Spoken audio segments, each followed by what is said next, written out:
बाबा धवळेश्वराय नमः।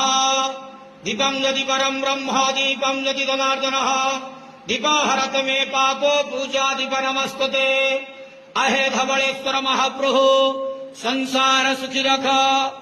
आज शुभ सोमवार सोमवती अमावास्या रे समस्त भक्त मानकर मनस्कामना पूर्ण कर। समस्त भक्त मानक आशीर्वाद कर। ग्रहनिष्ठ मान खंडन कर। कर्मक्षेत्र उन्नति कर। बाबा धवळेश्वराय नमो नमः। आज शुभ सोमवार रे समस्त भक्त मानक आशीर्वाद करंतु आनंद घेवार। हरि बोलो बाबा धवळेश्वराय नमो नमः।